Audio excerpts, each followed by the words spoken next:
Hello there. You're in there and I'm here. So this is another day of paradise here at the Weatherford Music Academy. Happens to be pajama week and I keep changing where I'm putting my hair rollers. Today, that's my pajama contribution. And I brought Teddy with me. He's my assistant. Say hi to the Mr. Teddy. He says, I'm trying. I'm going to play the little bitty ukulele. Yeah, that's pretty funny, huh? So we got that going here today. I'm going to count with you some rhythm studies. These are some of the more advanced rhythms. These are on page 43 of the Essential Elements Book 1, which has the gold cover. Band directors use these books all the time, and this probably is, if you're watching this video, is probably either the book you're using for band or for lessons, or a little bit of both.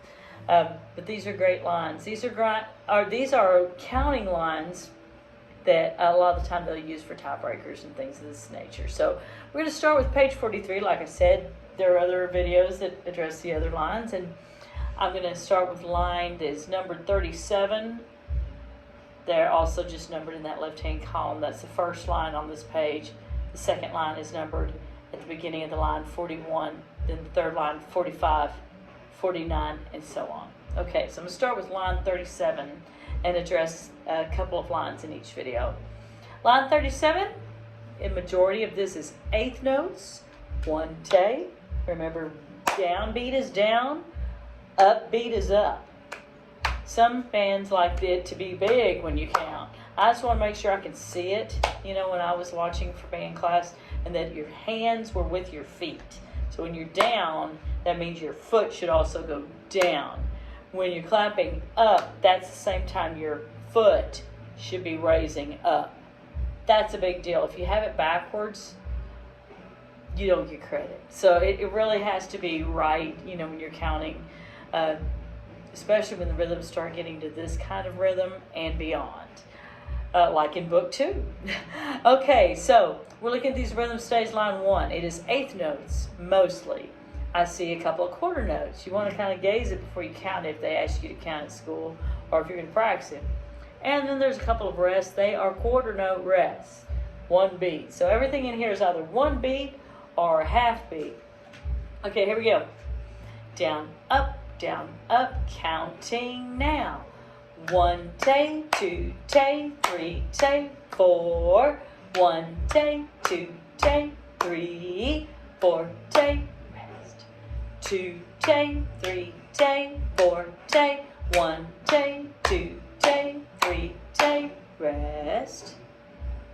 That's line 37, the top line. All right, one more line I'm going to look at with you on this video is line 41. So line 41 looks a little intimidating. There are eighth note rests. They look like little sevens with a circle on them. Don't be scared. As I kind of go through looking at these, looks like the eighth note rests tend to fall in this line on the upbeat, which means instead of a quarter note, it's an eighth note, and then the little rest. You don't clap on a rest. Remember, it's a part. You clap on the notes that you'd be playing. So if you were playing it, you would clap, or I'll show you playing here in just a minute. So here's line 41 clapped. Eighth notes, eighth rest. That's all we have. Down, up, here I go. 1 te, 2, 3 te, 4. 1, 2, 3, 4. 1 te, 2 te, 3, 4. 1, 2, 3 te, 4. And that's how you would do that. All right, so if I take a field trip over here, now listen, Mr. Teddy. Yes, ma'am. Don't be dropping that instrument on the floor. If I give you some drumsticks, you got to do better than most drummers. This is going to be a band joke. You'll love it. You can use it at school. What is a drummer not able to do? I don't know what. Keep your drumsticks from landing on the floor. Get it? So when you're at school and you hear the drums falling on the floor all the time, drumsticks, you'll go, oh yeah, Miss Harville said drummers always drop their sticks on the floor. Oh. I mean, really, if you're a trombone player, do you ever drop your trombone on the floor? No. If you're a flute player, no. Saxophone, no. Drummers, you're clink, clink all the time. What's the dealio? I don't know. Okay, that's the band director joke. Okay, so what's a Harville band director joke? I don't know if other people would find it funny. I find it hilarious. Every time I hear a stick fall, I'm like going. Okay, so rhythm studies again. We're going to look at line 37. I'm going to play it and count it. We'll do it on a concert F. Down, up, ready, here I go. 1 tay, 2 tay, 3 tay, 4. 1 tay, 2 tay, 3, 4 tay, rest. 2 tay, 3 tay, 4 tay, 1 tay, 2 tay, 3 tay, rest. That's how you play it. All right, 41. We'll use concert F again. Here I go. Down, up, and 1 tay, 2, 3 tay, 4. 1, 2, 3, 4. 1 tay, 2 tay, 3, 4. 1, 2, 3 tay, 4. And notice how I did that little lift.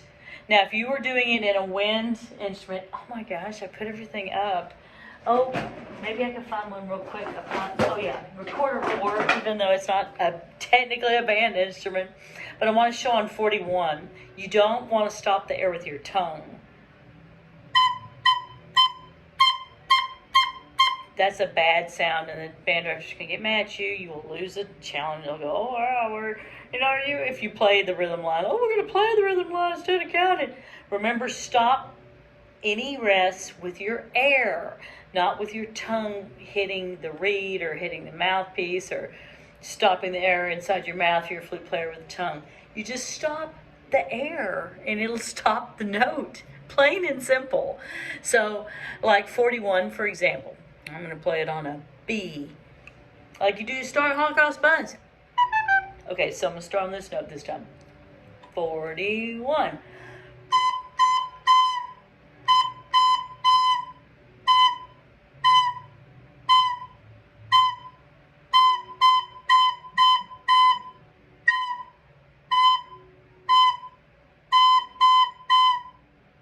That's how you play it. Okay, great. So I hope that has been helpful, and I'll do another set of videos continuing my counting with these other lines.